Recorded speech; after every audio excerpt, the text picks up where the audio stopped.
Zidum fikra za Mwalimu Julius Kambarage Nyerere, zidum. Zidum fikra za baba wa taifa, zidum.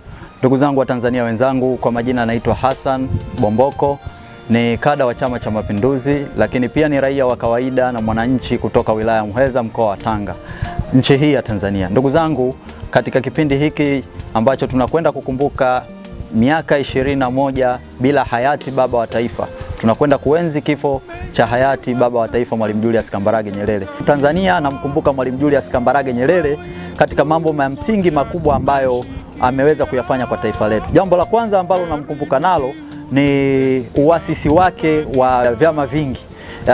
Hatuwezi kuzungumza siasa za nchi hii katika minajili ya vyama vingi bila kumkumbuka Mwalimu Julius Kambarage Nyerere. Kwa sehemu kubwa mwaka 1992 wakati Tanzania inapokea mashinikizo ya kitaifa na kidunia na kiulimwengu kwa ujumla kuelekea katika mfumo wa vyama vingi, ni Mwalimu Julius Kambarage Nyerere aliyekubaliana na wachache ambao waliamua kubaki katika kwenda katika mfumo wa vyama vingi na kukataa mawazo ya walio wengi ambao walikuwa na fikra za kuendelea kubaki katika mfumo wa chama kimoja. Kwa hiyo Mwalimu Julius Kambarage Nyerere tunampima katika minajili, tunapomzungumza yeye tunampima katika minajili ya kwanza, mzalendo kwa nchi yake.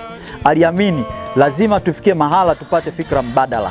Wakati pia tuko katika uchaguzi huu, lazima tuakisi yale ambayo Mwalimu Nyerere aliyabeba kama maono yake katika vyama na katika misingi ya demokrasia, lakini pia katika misingi ya maendeleo. Mwalimu Nyerere aliamini sana katika fikra, na ndio maana katika kitabu chake cha Tujisahihishe aliweza kusema ifike mahala Watanzania tujue tuna dhima ya kuhakikisha maendeleo ya kwanza yanatokana na sisi, haswa katika kuchagua. Tunapaswa kuchagua viongozi waadilifu na wazalendo kama alivyokuwa Mwalimu Julius Kambarage Nyerere. Lakini jambo lingine la msingi ni namna Mwalimu Nyerere alivyoweza kutuunganisha katika misingi ya vyama, misingi ya dini zetu, misingi ya makabila zetu, misingi ya umoja wetu wa kitaifa. Mwalimu Julius Kambarage Nyerere katika uhai wake alihakikisha sana hakuna matabaka yoyote ambayo yataweza kutuparaganyisha Watanzania. Ndugu zangu, tunaelekea katika uchaguzi mkuu. Tuhakikishe tunafanya maamuzi sahihi ya kuchagua viongozi ambao watahakikisha wanatuunganisha Watanzania kama taifa letu. Tusije tukaelekea katika misingi ambayo Mwalimu Julius Kambarage Nyerere hakutuachia. Naomba niwasihi wa Tanzania wenzangu, tuendelee kumkumbuka Mwalimu Julius Kambarage Nyerere kwa namna alivyoweza kutuunganisha kama taifa.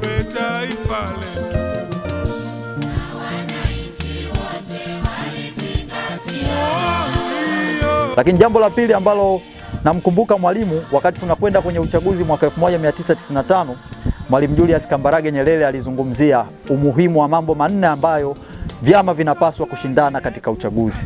Jambo la kwanza, Mwalimu Julius Kambarage Nyerere alizungumzia tunawapimaje, yani tunashindanisha, vyama vinapaswa kushindanisha wagombea.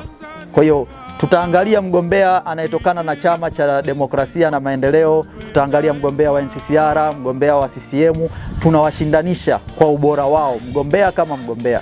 Lakini jambo la pili ambalo Mwalimu Julius Kambarage Nyerere mwaka 95 wakati wa uchaguzi mkuu alisema ni lazima tushindanishe sera na ilani ya vyama husika. Ili tuwape ridhaa na dhamana, tunapaswa kuangalia ukubwa wa sera na umuhimu, mambo ya msingi yaliyozungumziwa katika ilani ya vyama vyote. Kwa hiyo Mwalimu alihusia sana wananchi na Watanzania kwa ujumla kuwapima wagombea, lakini pili kuvipima vyama kwa sera na ilani zao. Wakati tunakwenda katika maadhimisho siku ya tarehe 14, Watanzania wenzangu, jambo la msingi na la muhimu katika kufanya maamuzi, lazima tupime sera za vyama vyote. Kwa hiyo namkumbuka Mwalimu Julius Kambarage Nyerere katika minajili hiyo. Lakini pia alizungumzia ukubwa na historia ya vyama vyote. Ili uipe dhamana chama chochote, lazima uangalie historia ya chama chenyewe. Chama chenyewe kina historia gani? Kimepigania vipi maendeleo na kinapigania vipi maendeleo? Kimejitanabaisha vipi? Kwa hiyo tunapozungumzia ukubwa, tunazungumzia pia ukubwa wa chama katika ajenda, hoja na mahitaji ya Watanzania, wanabeba vipi dhima hizo. Na lingine la msingi ambalo nataka kumkumbuka Mwalimu Julius Kambarage Nyerere kuelekea tarehe 14 mwezi huu Oktoba ni jambo la msingi la umuhimu wa kupiga kura. Ndugu Mtanzania, Mwalimu Julius Kambarage Nyerere alihamasisha Watanzania tupige kura. Lakini si tu kupiga kura, ni kuifanya kura yako kuwa katika mabadiliko ya maendeleo. Kwamba kura yako ina thamani ya kuleta maendeleo au kuendeleza mustakabali wa taifa letu la Jamhuri ya Muungano wa Tanzania. Tumkumbuke Mwalimu Julius Kambarage Nyerere kwa fikra zake. Ukombozi wa fikra kwa nguvu ya hoja ndio mapinduzi ya kweli kwa kila kijana Mtanzania. Katika kipindi chote cha miaka hii 21 tumeweza kupitia katika mifumo mingi, tumepitia katika serikali za awamu zaidi ya 3, na katika awamu zote hizi tumeweza kuwa na viongozi waliopikwa na kuandaliwa kwa muda mrefu. Lakini katika awamu hii tumeweza kupata kiongozi ambaye anabeba fikra na maono ambayo Mwalimu Julius Kambarage Nyerere alikuwa akimzungumzia. Kiongozi alikuwa anazungumzia aina ya watu kama Dr. John Pombe Magufuli.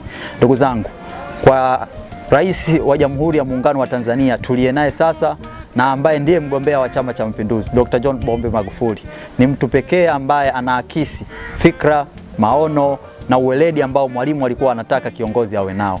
Ni Magufuli huyu ambaye ameweza kufanya mambo makubwa kwa taifa letu la Jamhuri ya Muungano wa Tanzania katika kipindi cha miaka yake 5.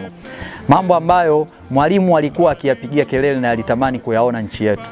Leo tumeweza kurudi Dodoma na kuifanya Dodoma kuwa makao makuu ya nchi yetu, na ambalo katika miaka mingi jambo hili lilishindikana, lakini katika awamu hii ya 5 ya Dr. John Pombe Magufuli jambo hili limewezekana. Lakini matumizi sahihi ya rasilimali zetu ndani ya nchi yetu ambazo sisi zilikuwa zinachukuliwa kama Tanzania ni nchi ambayo ni shamba la bibi, jambo ambalo Mwalimu Nyerere aliweza kutunza rasilimali zetu, lakini Dr. John Pombe Magufuli amekuja na utaratibu mzuri wa matumizi sahihi ya malighafi na rasilimali za nchi yetu ambazo zinaweza kumnufaisha Mtanzania. Leo tunaona maendeleo na mambo makubwa yamefanyika. Ni kwa sababu ya uadilifu na uzalendo wa Rais Dr. John Pombe Magufuli. Watanzania wenzangu, katika kipindi hiki siku ya tarehe 14 tunakwenda kuenzi kifo cha hayati baba wa taifa Mwalimu Julius Kambarage Nyerere. Lakini siku 14 kutoka hapo tutakuwa tunakwenda kwenye uchaguzi mkuu. Maoni yangu, fikra zangu, ni lazima tuchague kiongozi mweledi, mwadilifu, na hakuna mwingine zaidi ya Dr. John Pombe Magufuli. Ni mtu pekee ameweza kuonyesha dhamira ya kweli na ya dhati ya kuhakikisha Watanzania wanatoka hapa tulipo, na mpaka leo hii ametufikisha katika uchumi wa kati. Yapo mambo mengi makubwa yameyafanya. Ujenzi wa vituo vya afya katika maeneo yote nchi nzima, lakini ukiondoa hilo ni jambo ambalo Mwalimu Nyerere alipigania sana, ukombozi wa kifikra. Alitamani watoto wa Kitanzania maskini waweze kukombolewa kutoka kwenye umaskini kwa kutumia elimu. Leo hii elimu bure nchi nzima, kuanzia katika shule za awali mpaka vyuo vikuu.